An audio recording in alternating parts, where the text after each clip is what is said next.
Ya, kembali bersama kami pengacara keluarga Brigadir J, Kamarudin Simanjuntak mengatakan orang tua Richard Eliezer atau Baradae disekap di Makobrimob. Ya, Kamarudin mengatakan informasi tersebut didapat ketika tim kuasa hukum meminta orang tua Baradae sebagai terperiksa dan tim kuasa hukum membutuhkan kesaksian aliran dana dari tersangka utama pembunuhan Brigadir J, Irjen Polisi Verdi Sambo. Belum ada keterangan resmi dari pihak kepolisian mengenai tudingan ini, namun Kamarudin mengatakan orang tua Baradae sudah meninggalkan tempat tinggalnya di wilayah Mangapet, Manado, Sulawesi Utara. Sebelumnya mantan kuasa hukum Baradae, Deolipa Yumara, pastikan kliennya diberikan janji uang 1 miliar rupiah oleh Verdi Sambo. Janji suap ini diduga terkait perbantuan dalam tindak pidana pembunuhan mendiang Brigadir Joshua Huta Barat.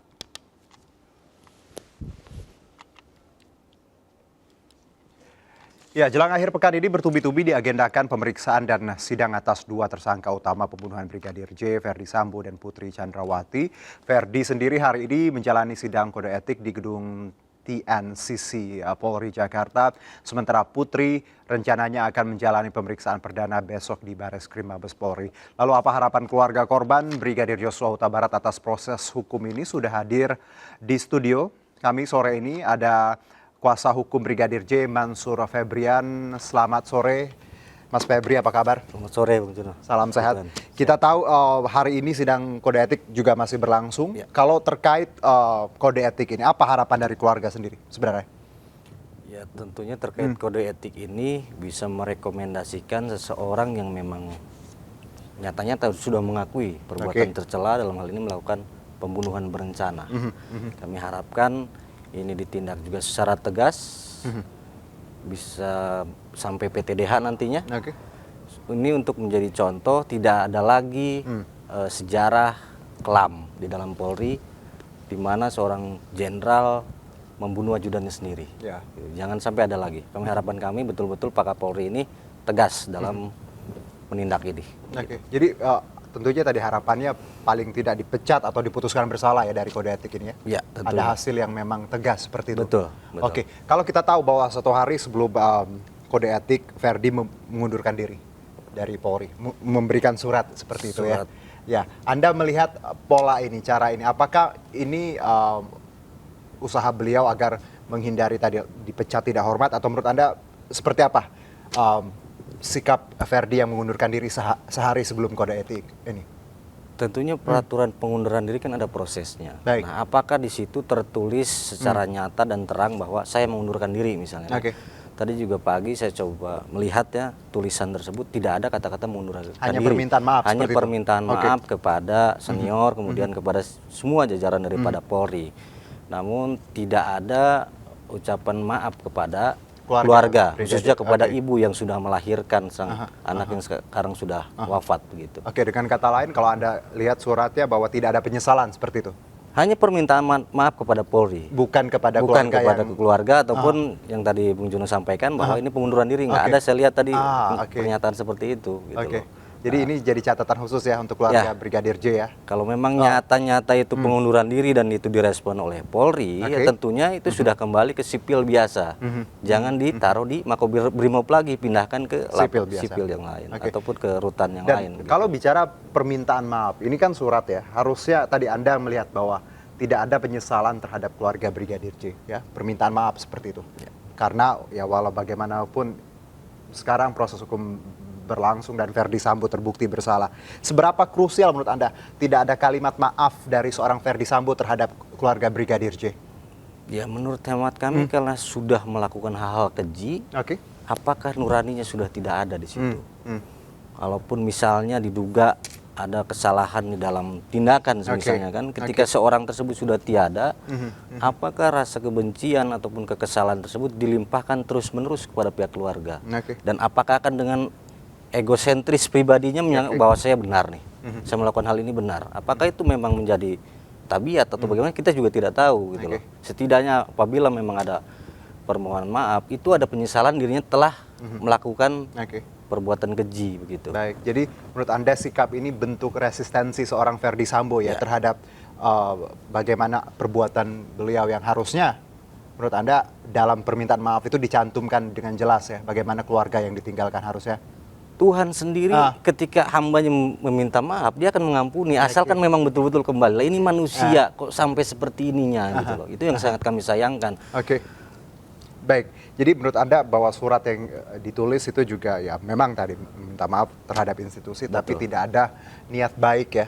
Untuk pihak keluarga tidak ada. Saya lihat tidak ada, karena tidak ada penyampaian secara langsung maupun tertulis bahwa saya meminta maaf kalau sudah melakukan hal-hal yang telah dia lakukan tentunya kan.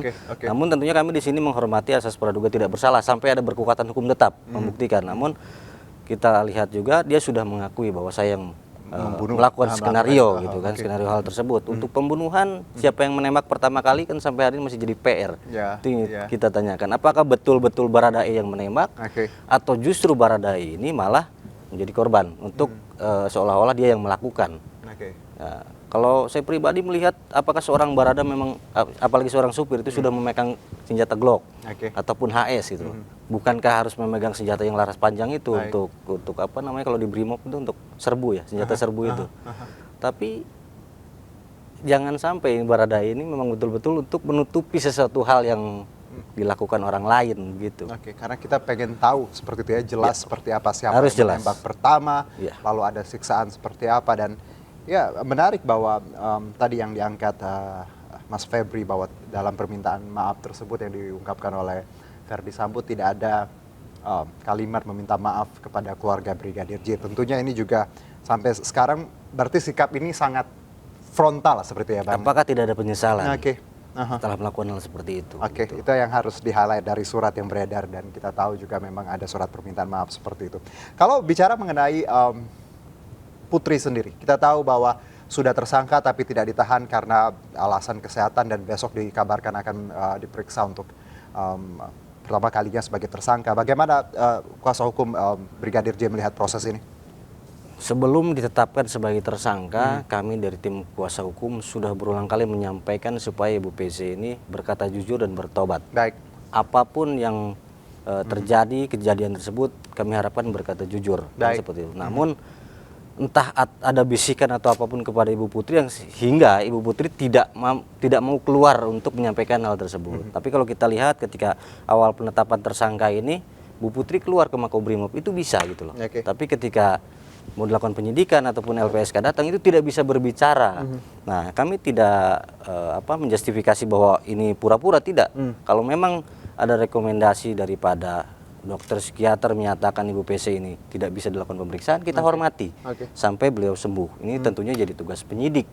Nah, ketika besok dicanangkan akan dilakukan pemeriksaan, berarti kan sudah ada tanda-tanda mulai baik dan pulih. Kita harapkan karena Ibu PC merupakan juga saksi kunci dalam perkara ini, kami berharap Ibu ini berkata yang sebenar-benarnya dan sejujur-jujurnya, supaya setidak-tidaknya mungkin meringankan hal beliau ataupun justru malah bisa dibebaskan. Karena kita melihat kondisi daripada anak-anaknya ya, kasihan, jangan sampai anaknya juga terimbas karena keegoisan seseorang ayah ataupun ibu mengorbankan anaknya. Kita sangat melindungi, oleh karenanya ketua tim kami sangat tegas menyatakan apabila memang harus seorang ayah dan ibu ini menjalani penjara ini, dia akan bertanggung jawab untuk menyekolahkan segala macam, itu kan sudah dinyatakan oleh ketua tim kami. Ya, ini juga yang di-highlight di banyak media ya, termasuk media sosial, bagaimana anak dari Ibu PC dan Pak Ferdy ini juga dibully seperti itu ya, yang memang ya ini sebenarnya di luar kasus hukum yang melibatkan kedua orang tuanya, tapi lagi-lagi kita harus melihat ini dengan jelas ya. Publik juga harusnya bisa fokus ke masalah, bukan tadi anak-anaknya yang memang harusnya tidak menjadi korban untuk bulian. Kalau kita lihat lagi Mas Febri bahwa kondisi Ibu PC yang berkali-kali sakit, berkali-kali mengatakan depresi, dan akhirnya proses ini kan juga sempat tertunda beberapa kali ya, karena beliau juga sakit, beralasan seperti itu berulang-ulang. Bagaimana Anda menanggapi alasan sakit ini oleh seorang Ibu PC? Seseorang sakit tersebut kan ada sebabnya pasti. Nah, dinyatakan sakit itu yang menyatakan adalah dokter, bukan dirinya pribadi. Jadi dari tadi saya katakan, saya menghormati ketika ada dokter yang merekomendasikan atau memberikan terkait histori Bu PC kenapa sakitnya, dalam hal ini psikologi ya. Kita menghormati hal tersebut. Kita tidak memaksakan untuk mendiskreditkan seseorang, tidak. Kita mengharapkan Bu PC cepat lekas sembuh, bisa menyampaikan kesaksiannya dengan benar dan tuntas. Itu aja supaya perkara ini menjadi terang benderang, tidak semakin blunder apa sebetulnya dan yang jangan terjadi. bohong lagi ya. Jangan sampai lah, jangan sampai bohong lagi. Kita dukung supaya tidak bohong lagi. Karena kita di awal kan informasi ya yang beliau sebutkan juga kita oke, pelecehan segala macam. Tapi akhirnya Mereka yang terkena prank, iya, kita tidak. iya, Dari awal kita konsisten bahwa ini tidak ada terjadi. ini gitu juga loh. yang dibawa ke publik ketika bicara Ibu PC dengan cara-caranya yang berubah-ubah lalu dibilang di press segala macam. Nah, kalau kita lihat laporan sendiri, saya dengar juga ini akan melaporkan Ibu PC dan keempat tersangka lainnya termasuk terkait laporan palsu dan juga mengejar sosok di balik yang mengajari, katanya disebutkan mengajari Ibu PC untuk berbohong dengan skenario ini. Apa tanggapan dari Mas Febri tentunya sendiri? kami akan secepat mungkin melakukan projustisia, pelaporan secara resmi ke Barreskrim Polri terkait satu adalah pencurian. Ya. Pencurian terkait harta benda daripada almarhum. Dalam hal ini ada juga pembobolan rekening ya punya almarhum berpindah ke salah satu dalam lingkaran tersangka tersebut. Tanggal 11 Juli. Dan itu siapa yang melakukan? Apakah arwahnya hidup kembali untuk membayar hutang? Kita juga tidak tahu di situ. Nah, yang kedua, kita akan melaporkan terkait penyebaran berita bohong. Ya.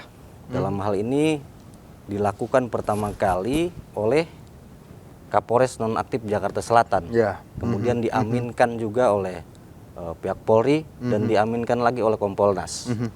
Nah, selanjutnya juga kita akan laporkan terkait pelaporan ataupun pembuatan LP palsu, keterangan palsu. Sebetulnya siapa yang melaporkan ini? Apakah betul-betul Ibu PC yang datang ke sana atau justru direkayasa oleh orang lain? Nah, dan kenapa ketika pelaporan tipe A ini dilakukan oleh Martin Gabe? Kita tidak pernah tahu. Sedangkan dugaan pengancaman pembunuhan ini kan terjadi ke Baradae waktu itu. Skenarionya kan seperti itu. Kenapa tidak Baradae yang melaporkan langsung? Justru Martin Gabe. Martin Gabe ini siapa? Apakah yang disuruh atau dia melihat langsung atau bagaimana? Kita tidak pernah tahu sampai hari ini. Lalu kita akan melaporkan juga terkait apa tadi, kehilangan sudah tadi ya, kehilangan berita bohong, hoax sudah, kemudian pencurian dan laporan palsu. 4 poin itu. 4 poin. Nah, yang kelima kita mungkin akan juga melakukan gugatan. Kenapa? Akan melakukan gugatan perbuatan melawan hukum. Kalau tadi kan ada 5 laporan, berarti besok kurang lebih ada berapa orang yang akan dilaporkan? Kurang lebih besok dari berapa pasal itu ada 5? Lebih dari 5 lah. Lebih dari 5. Siapa saja? Kalau tadi kan Anda menyebutkan ya Kapolres Jaksel, ada yang mengaminkan juga Kompolnas. Salah satunya itu yang akan kami secara projustisia setelah kami melakukan Kompolnas pelaporan. pun juga. Besoklah tunggu untuk projustisia resmi ya biar real siapa saja yang. Kenapa menunggu besok? Apa masih digodok? Jadi karena kita belum melangkah ke Mabes Polri untuk melakukan projustisia, nanti kita disangka berspekulasi. Tapi pihak-pihak yang mengaminkan di awal ya siap-siap saja ya. Ya kita akan laporkan hal tersebut. Karena tidak ada permintaan maaf kepada keluarga. Karena itu sudah jelas-jelas dinyatakan bahwa ini skenario dan sudah terbukti sampai hari ini ada 97 terperiksa dan 35 terduga melakukan obstruction of justice. Tapi tidak ada sampai hari ini permintaan maaf. Permintaan maaf kepada keluarga. Itu tidak ada sampai hari ini. Nah, kenapa? Apakah memang sudah menjadi kebiasaan seperti itu atau bagaimana? Gitu loh. Apa memang juga sama nuraninya sudah tertutup? Karena kalaupun mereka tadi tahu mereka di awal tadi informasinya tidak legit, tidak valid seperti itu, harusnya minta maaf dong. Harusnya. Saya sebagai lembaga negara misalnya ataupun sebagai pengawas saya meminta maaf karena mungkin atau kehilapan. Sampai sekarang yang Anda sebutkan tadi pihak-pihak itu belum ada minta maaf. Belum ada sama sekali. Baik kepada keluarga maupun kepada kami penasihat hukum. Seharusnya sampaikan lah, nggak usah gengsi. Mungkin nggak ngerasa bersalah kali ya, Bang. Nah, itu dia. Saya katakan apakah nuraninya sudah tidak ada. Itu sudah jelas-jelas dinyatakan ini skenario yang dibuat oleh Pak FS. Saya pun kalau bikin sesuatu yang salah, saya minta maaf. Seharusnya. Itu lazimnya kan seperti itu kan. Berarti kita masih memiliki sebelum makin berantem kasar ya kan. Memiliki rasa malu bahwa itu kesalahan saya, mengaminkan suatu hal yang belum pasti. Tapi ini tidak ada sampai hari ini. Baik. Kalau dari pernyataan Kapolri kemarin bahwa Brigadir E tiba ketika Brigadir J sudah berlumuran darah seperti bersimbah darah. Kalau kita lihat fakta-fakta yang lagi-lagi ya, Mas Febri, ini kan semua berkembang ya. Sangat dinamis. Kita pun melihatnya kadang ya susah untuk berkomentar karena semuanya besok bisa berubah ya dengan berbagai tadi keterangan. Anda melihat beberapa statement Kapolri dan juga beberapa tokoh terkait ini. Apakah Anda melihat ini ya akan ada hal yang baik dari pernyataan ya nama-nama besar seperti itu? Ya, kami sambut baik terkait statement Pak Kapolri waktu RDP kemarin. Ya, RDP. Karena juga sudah ditemukan katanya CCTV yang asli. Ya. Ada walaupun salinannya kalau tidak salah, itu akan membuka posisi di mana posisi mayat tersebut, bagaimana prosesi kejadiannya. Itu yang kami harapkan. Yang tadi saya awal sampaikan, jangan sampai Baradae ini menjadi korban untuk menutupi sesuatu hal yang keji. Baik. Oleh karenanya kami meminta bahwa dilibatkan tim uji balistik, Inavis dan juga forensik untuk menentukan siapa pelakunya. Kan seperti itu. Nah, Pak Kapolri juga berjanji akan menuntaskan ini, menyampaikan ini secara scientific crime investigation. Tentunya itu berdasarkan keilmuan yang betul-betul matang. Itu akan mengetahui postmortem ataupun antemortem daripada almarhum. Luka mana yang mengakibatkan si almarhum ini mati terlebih dahulu. Nah, nanti kita ketahui tembakan yang mana. Nah, misalnya tembakan kepala belakang yang kita ketahui setelah ekshumasi, yang tembus sampai ke hidung, yang awalnya dinyatakan itu rekoset, ya kan? Apakah ini atau dada yang menembak kepada tembus dada? Mungkin akan meminta rekonstruksi yang benar-benar. Seharusnya ada rekonstruksi. Jangan cuma prarekonstruksi, tapi harus ada rekonstruksi. Bagaimana prosesi yang sebenarnya? Karena kuncinya waktu itu ada ancaman bahwa kalau dia sampai naik ke atas, dia akan dibunuh. Nah, naik ke atas ini naik kemana? Gitu. Ini harus jelas, ini naik ke atas, ini naik kemana? Nah, kemudian HP almarhum kan tidak diketemukan sampai hari ini. Kenapa yang mati Brigadir J terkait dugaan melakukan tindak pidana pelecehan? Kenapa yang dihilangkan itu CCTV dan handphonenya? Itu bisa terbuka kalau itu ketemu. Kalau misalnya tidak ketemu, ya mungkin penyidik bisa meminta kepada Kominfo. Tentunya punya data record di situ. CDR-nya pasti ada.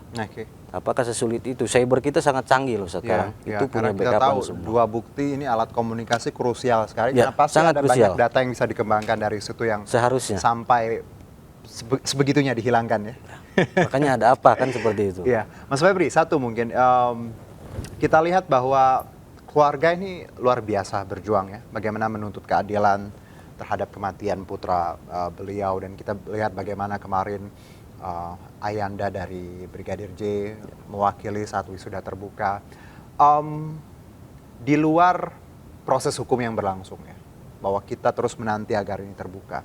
Apa yang diinginkan dari keluarga sebenarnya?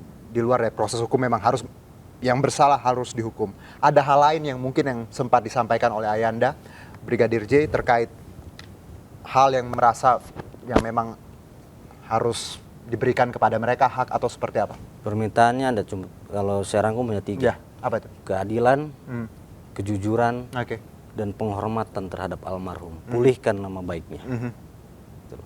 Kenapa seorang yang sudah meninggal, sudah mati, dibuatkan skenario luar biasa secara terstruktur dan sistematis, dan itu disampaikan kepada publik secara terus-menerus. Ketika sudah terbukti nyatakan bahwa ini rekayasa, pernyataan bohong, kenapa tidak ada satupun yang meminta maaf kepada keluarga? Nah, saya juga ingin pertanyakan di sini kepada Komnas Perempuan, tentunya, apakah tidak ada niatan menemui seseorang ibu renta yang ada di Sungai Bahar sana untuk memberikan setidak-tidaknya penghiburan ataupun support psikologi kepada si ibu gitu loh. Itu sama loh seorang ibu yang melahirkan seorang anak.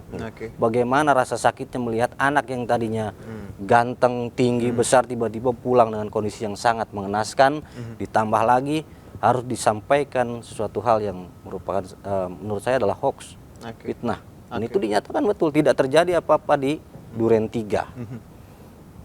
Apakah ada hal lain yang mungkin diinginkan keluarga? Penggantian mungkin secara material? Karena kita tahu ini ya tadi uang kan memang dicuri, tentunya harus dikembalikan. Harus dikembalikan. Di luar itu ingin ya.